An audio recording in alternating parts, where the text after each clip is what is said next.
আসসালামু আলাইকুম। আজকে আমরা ইসলামী ছাত্র শিবির নিজামপুর কলেজ শাখা থেকে একাদশ উনি সভাপতি। ছাত্রছাত্রীদেরকে নিয়ে যে নিবন্ধন অনুষ্ঠান হয়েছে। এই আপনি তো ইসলামী ছাত্র শিবিরের নিজামপুর কলেজের সভাপতি, আপনার নাম? আজকের এই প্রোগ্রাম নিয়ে আপনার একটা অনুভূতি বলেন।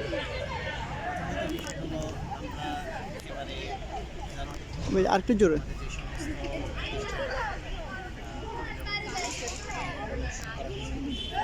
আমাদের এখানেও আলহামদুলিল্লাহ আমরা করেছি, তবে আমাদের অনুষ্ঠান ছিল 2 অক্টোবর, 2রা অক্টোবর। সেটা করতে পারি নাই আর্টসের পরীক্ষা থাকার কারণে।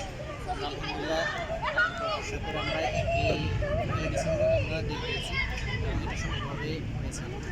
আমরা দেখেছি আমাদের ছাত্রছাত্রীরা সেখানে অনেক পরিমাণ আসছে, আমাদেরকে সময় দিয়েছে। অনেক ছাত্রছাত্রী অভিযোগ করছে যে আপনারা অনেক দেরিতে এই আয়োজন করছেন। হ্যাঁ, আরও আগে হলে ওদের আরও বেশি ভালো অনুভূতি পেতে হবে। এটা নিয়ে ওনাদের ক্লাস ছিল, প্রথম ক্লাস শুরু হয় সেপ্টেম্বরের 20 তারিখ। তো এরপর পরে আমরা ডেট দিয়েছি। ডেট দেওয়ার পরে অনার্সের পরীক্ষা ছিল। অনার্সের পরীক্ষা থাকার কারণে আমরা সেটা আবার পিছিয়ে বিভিন্ন ছাত্রছাত্রীরা খুবই অনুপ্রাণিত হয়েছে এবং তারা বলছে যে এই পর্যন্ত তারা তাদের এই ধরনের প্রোগ্রাম দেখেনি।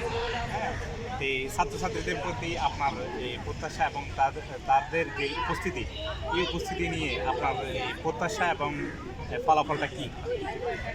প্রথম বিষয় হলো, আমরা তো অনেক সময় ব্যয় করছি। এটা সার্থক তখনই হবে যখন আমাদের প্রধান অতিথি বিশেষ বক্তারা যে কথাগুলো বলেছেন সেটা শিক্ষা যদি ওনারা নিজেদের জীবনে বাস্তবায়ন করতে পারে, সেটাই সবচেয়ে বড় সার্থক। ওনাদের উপস্থিতি আলহামদুলিল্লাহ লক্ষণীয়।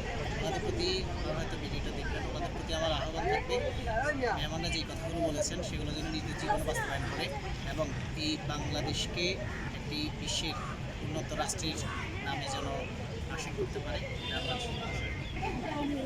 আপনি ইসলামী ছাত্র শিবিরের নিজামপুর কলেজের সভাপতি।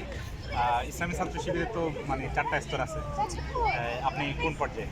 আমি এখন সাথী হিসেবে আছি। ইসলামী ছাত্র শিবিরের সাথে আপনাদের বিশ্ববিদ্যালয়ে এটা কি মানে সাথী শাখা না? এটা নিজামপুর সাথী শাখার অধীন হিসেবে করছি।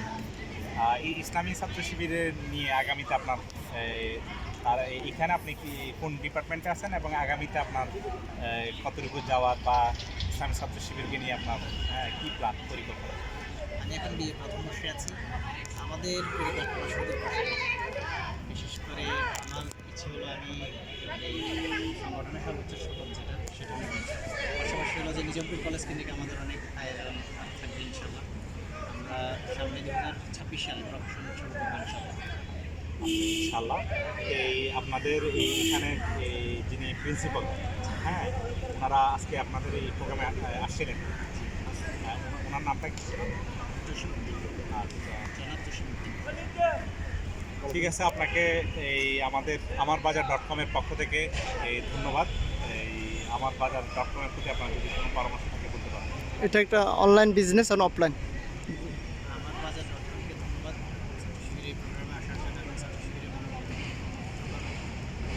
আয়োজন সেটা সমাজের মানুষের কাছে পৌঁছে দেওয়ার জন্য আমাদের প্রত্যাশা থাকবে মিডিয়াগুলো এখন যে মিডিয়া প্রত্যাশা সম্পর্কে প্রতিযোগিতা শুরু করেছে সেটা যেন আমার বাজার.com আমরা আশা না করি। আমারবাজার.com যেন যেটা সত্য সুন্দর সেটাই যেন সবসময় প্রকাশ করে, এই প্রত্যাশা।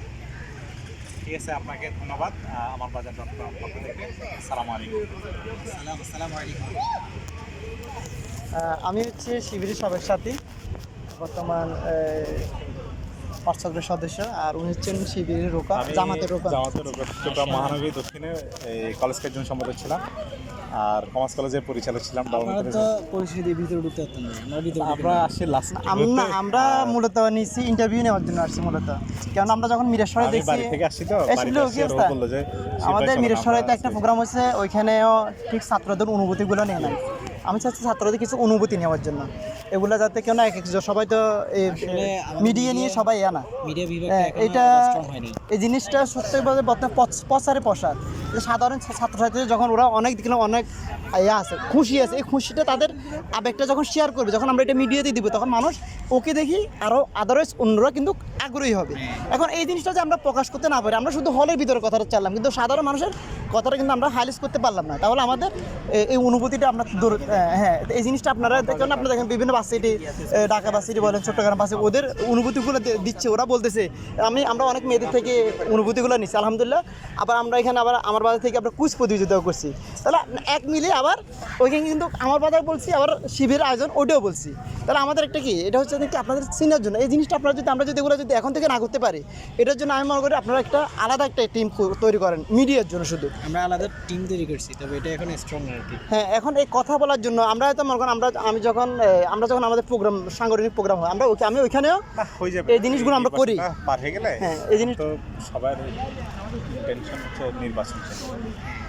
নির্বাচন যখন হয়ে যাবে তখন শিবিরে কাজ করবে, জামাতে কাজ করবে, তখন এইগুলা অটোমেটিকলি কি